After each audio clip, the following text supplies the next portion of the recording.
नमस्कार दोस्तों। रिसेंटली अलीगढ़ मुस्लिम यूनिवर्सिटी के माइनॉरिटी स्टेटस के ऊपर काफी ज्यादा डिबेट चल रही थी। इस बीच में सुप्रीम कोर्ट का एक बहुत इंपॉर्टेंट डिसीजन आया है जिसने एएमयू के माइनॉरिटी स्टेटस को रिस्टोर करने के दरवाजों को खोल दिया है। क्योंकि 1967 वाला जो सुप्रीम कोर्ट का जजमेंट है जिसके आधार पर माइनॉरिटी स्टेटस छीना गया था, उस जजमेंट को रिसेंटली सुप्रीम कोर्ट के 7 जज की कॉन्स्टिट्यूशनल बेंच ने 4:3 से ओवरटर्न कर दिया है। अब ये ओवरटर्न कैसे किया गया, क्यों किया गया, क्या क्या यहां पर आर्ग्यूमेंट दिए गए, ये यूपीएससी पॉइंट ऑफ व्यू से बहुत ज्यादा इंपॉर्टेंट है। तो इन्हें मैं शुभलिंग चौहान डिटेल में आप लोगों के साथ में चर्चा करूंगा। बट उसके पहले आप लोग मेरे साथ में SRC10 टेलीग्राम ग्रुप के ऊपर जुड़ सकते हो। मेरे क्लास की अपडेट, पीपीटी, पीडीएफ सब कुछ आपको मिल जाएगी। यूपीएससी सीएससी की तैयारी करना इंडिया के टॉप एजुकेटर से। अगर आप लोगों को ऑफलाइन क्लासेस के अंदर पढ़ना है, आप लोगों के पास में बहुत अच्छा मौका है। अनअकैडमी अब केवल ऑनलाइन नहीं रहा, अनअकैडमी अब ऑफलाइन भी आ चुका है। दिल्ली के करोलबाग, मुखईनगर के अंदर, प्रयागराज की सिविल लाइंस और बिहार के पटना के अंदर ऑलरेडी हमारे सेंटर्स खोले जा चुके हैं, जहां पर इंडिया के ये टॉप एजुकेटर्स आप लोगों को ऑफलाइन क्लासेस के अंदर कंप्रहेंसिव यूपीएससी सीएससी की तैयारी कराएंगे। प्रीलिम से लेकर इंटरव्यू तक की तैयारी कराई जाएगी। और एक बार आपने ये कोर्स ले लिया ना, उसके बाद में आपको और कुछ भी खरीदने की जरूरत नहीं पड़ेगी। सबसे अफोर्डेबल रेट में सबसे अच्छी क्वालिटी का कोर्स मिल रहा है। अगर आप ऑफलाइन मार्केट में जाओगे, जीएस का कोर्स आपको 1,20,000 से 1.5 लाख का मिलता है। यही ऑफलाइन क्लासेस के अंदर अनअकैडमी आपको कोर्स दे रहा है 59,999 का। अगर आपको जुड़ना है तो ये कॉल नंबर दिया हुआ है, इस नंबर पे आप कॉल करो, उसके बाद में हमारी टीम से बात करो। उसके बाद में आपको अगर कंफर्टेबल लगता है तो आप बिल्कुल से अनअकैडमी को ज्वाइन कर सकते हो। चलिए दोस्तों, आप समझने का प्रयास करते हैं यहाँ पे हुआ क्या है। देखो, 7 जज की कॉन्स्टिट्यूशनल बेंच बैठी थी, क्योंकि पिछली बार 1967 के अंदर एक कॉन्स्टिट्यूशनल बेंच जो कि 5 जजेस की बेंच थी, उसने ये कहा था कि एएमयू को माइनॉरिटी स्टेटस नहीं दिया जाना चाहिए। अब उससे एक बड़ी बेंच बैठी और उसके द्वारा 1967 के जजमेंट को ओवरटर्न कर दिया गया है। इसके अंदर 4 जजेस ने फेवर में बात की है, 3 जजेस ने अगेंस्ट में बात की है। अब ये किस तरीके से हुआ उसे समझने का प्रयास करना, बट उसके पहले आप एक बार केस का बैकग्राउंड समझ लो। देखो, अगर मैं एएमयू यूनिवर्सिटी की बात करूं तो एक्चुअल में ये मोहम्मदन एंग्लो ओरिएंटल कॉलेज ही है, जो कि 1875 के अंदर स्टैब्लिश किया गया था। शुरुआत के अंदर इसे यूनिवर्सिटी का दर्जा मिला नहीं था। 1920 में बहुत जस्तोजहद के बाद इंपीरियल लॉ पास होता है और 1920 में एएमयू एक यूनिवर्सिटी बन जाता है। बट इस यूनिवर्सिटी को क्योंकि मुस्लिम कम्युनिटी चला रही थी, इस कारण से यहां पर कंपलसरी रिलीजियस इंस्ट्रक्शंस दिए जाते थे। बट बात ऐसी हुई कि 1947 के अंदर भारतीय संविधान जो है उसके लिखने की शुरुआत होती है और 1950 तक संविधान जो है वो लागू भी हो जाता है। और भारतीय संविधान के मूलभूत अधिकारों में आर्टिकल 28 भी आता है, जहां पर स्टेट द्वारा फंडेड रिलीजियस एजुकेशन इंस्टीट्यूट के अंदर कंपलसरी रिलीजियस इंस्ट्रक्शंस नहीं दिए जा सकते।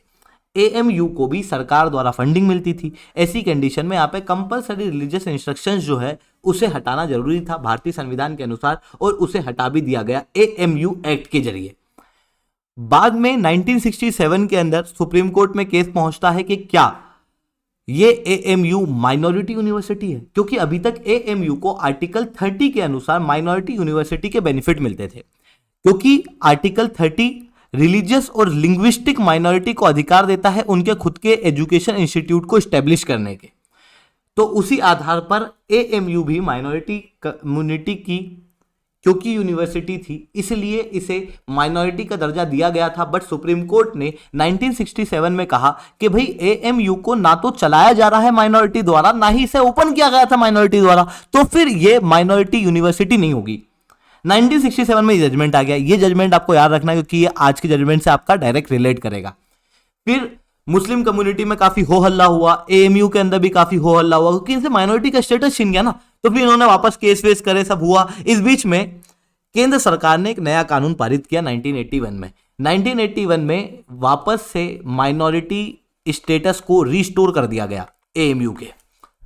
फिर 2005 के अंदर वापस से कानून में अमेंडमेंट किया जाता है और 2005 के अंदर एएमयू के अंदर 50% तक का रिजर्वेशन मुस्लिम कम्युनिटी को दे दिया जाता है। यह पहली बार हुआ था कि मुस्लिम कम्युनिटी को 50% तक का रिजर्वेशन मिला था, और यह लीगल था क्योंकि बेनिफिट यही है माइनॉरिटी एजुकेशन इंस्टीट्यूट का।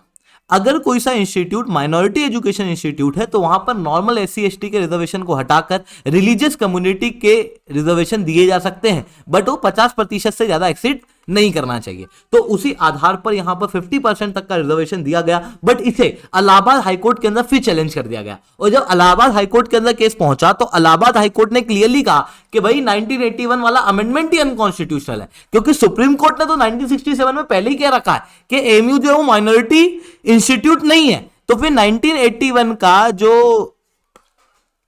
अमेंडमेंट है वही गलत है, और अगर वो गलत है तो मतलब एएमयू माइनॉरिटी कम्युनिटी का इंस्टीट्यूट नहीं है, तो फिर 50% रिजर्वेशन भी गलत है। ये इलाहाबाद हाईकोर्ट के अंदर आ गया। इलाहाबाद हाईकोर्ट ने जब ये जजमेंट दिया तो फिर से केस वगैरह जो है वो सुप्रीम कोर्ट के अंदर हुए। इस समय पर केंद्र के अंदर कांग्रेस सरकार हुआ करती थी, तो कांग्रेस ने उस समय पर खुद ही केस किया इलाहाबाद हाईकोर्ट के इस जजमेंट के खिलाफ। बाद में फिर सेंटर के अंदर बीजेपी की सरकार आ गई, और बीजेपी की सरकार नहीं चाहती थी कि एएमयू को माइनॉरिटी स्टेटस मिले, और इसी कारण से उन्होंने कहा कि भाई 1967 वाला वर्डिक्ट ही चलने दो, माइनॉरिटी स्टेटस हटाया रहने दो। और उन्होंने जो अपील दर्ज कराई थी सुप्रीम कोर्ट के सामने, उस अपील को इन्होंने विड्रॉ कर लिया। इस तरीके की चीजें हुई, बट इस बीच में एएमयू ने केस कर दिया था सुप्रीम कोर्ट में। और जब सुप्रीम कोर्ट के अंदर केस हुआ तो सुप्रीम कोर्ट के अंदर 7 जज की एक कॉन्स्टिट्यूशनल बेंच बैठी, क्योंकि पिछली बार 1967 वाला जजमेंट 5 जज की बेंच ने दिया था, और इस बार 7 जज की बेंच ने जो जजमेंट दिया है उसके अंदर क्लियरली कहा गया है कि देखो एएमयू 1920 में बनी है अंग्रेजों के द्वारा, बट एक्चुअल में एएमयू 1920 में स्टेब्लिश नहीं हुई है, ये तो 1875 में हुई है। और उस समय पर ये माइनॉरिटी कम्युनिटी के वेलफेयर के लिए और माइनॉरिटी कम्युनिटी के द्वारा ही स्टेब्लिश की गई थी। मतलब 1967 का जो जजमेंट है वो आधा अधूरा ज्ञान के अनुसार जो है वो लाया गया कि भाई माइनॉरिटी द्वारा इसे ओपन नहीं किया गया था। अभी के जजमेंट के अंदर ये कहा गया कि भाई माइनॉरिटी कम्युनिटी ने इसे ओपन किया था। फिर दूसरी बात इन्होंने की कि कोई भी इंस्टीट्यूट जो माइनॉरिटी कम्युनिटी के द्वारा ओपन है उसे माइनॉरिटी स्टेटस मिल जाना चाहिए, भले ही वो उस माइनॉरिटी कम्युनिटी को बेनिफिट कर रहा हो या फिर उसके द्वारा एडमिशन हो रहा हो या नहीं हो रहा। इवन माइनॉरिटी कम्युनिटी चाह रही है कि भाई हमको सेक्युलर एजुकेशन देना हमारे इंस्टीट्यूट में, वो बिल्कुल दे सकती है। तो एएमयू के अंदर जो सेक्युलर एजुकेशन चल रही है वो भी बिल्कुल सही है। इन्होंने ये कहा कि बस ये चीज का ध्यान होना चाहिए कि जो पूरा एडमिनिस्ट्रेटिव स्ट्रक्चर है वो माइनॉरिटी कैरेक्टर का होना चाहिए, जिसके आधार पर माइनॉरिटी इंस्टीट्यूशन का टैग क्लेम किया जा रहा है। और गवर्नमेंट इन माइनॉरिटी इंस्टीट्यूट को बिल्कुल से रेगुलेट कर सकती है। इस तरीके का जजमेंट यहां पर दिया गया। हालांकि जो सरकार का स्टैंड था ओवरऑल रूप से वो यही था कि एएमयू को माइनॉरिटी स्टेटस नहीं मिलना चाहिए, क्योंकि इस बार 5,000 करोड़ तक की फंडिंग 2019 से 23 के बीच में एएमयू को मिली है। और क्योंकि सरकार ने इन्हें फंडिंग दी है तो फिर बदले में इन्होंने अपना जो माइनॉरिटी कैरेक्टर है वो सरेंडर कर दिया है। क्योंकि अगर सरकार फंड कर रही है इंस्टीट्यूट को तो फिर आर्टिकल 28 के अनुसार वहां पर रिलीजियस कैरेक्टर के इंस्ट्रक्शंस नहीं आने चाहिए, बट आर्टिकल 30 के अनुसार माइनॉरिटी एजुकेशन इंस्टीट्यूट के अंदर रिलीजियस इंस्ट्रक्शंस दिए जा सकते हैं।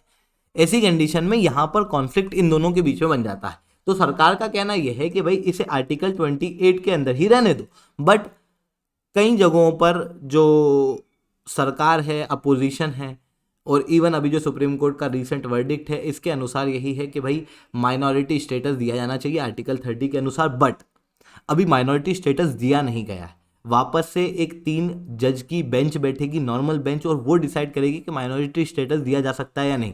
बट 1967 वाला जो जजमेंट है उसे ओवरटर्न रिसेंटली कर दिया गया है। तो इस तरीके की चीज़ें हम लोगों को यहाँ पर देखने को मिल रही है। आई होप ये सही बातें आपको समझ में आई होंगी। लेक्चर अच्छा लगा हो तो लाइक करना, लेक्चर बहुत अच्छा लगा हो नीचे सब्सक्राइब कमेंट करना। यूपीएससी सीएससी की तैयारी करना, इंडिया के टॉप एजुकेटर से ऑफलाइन क्लास के अंदर पढ़ना है, आप लोगों के पास में अच्छा मौका है। अनअकैडमी अब केवल ऑनलाइन नहीं रहा है, अनअकैडमी अब ऑफलाइन भी आ चुका है। अगर आपको हमारा ऑफलाइन सेंटर देखना है तो इस वीडियो को एंड तक देखना है।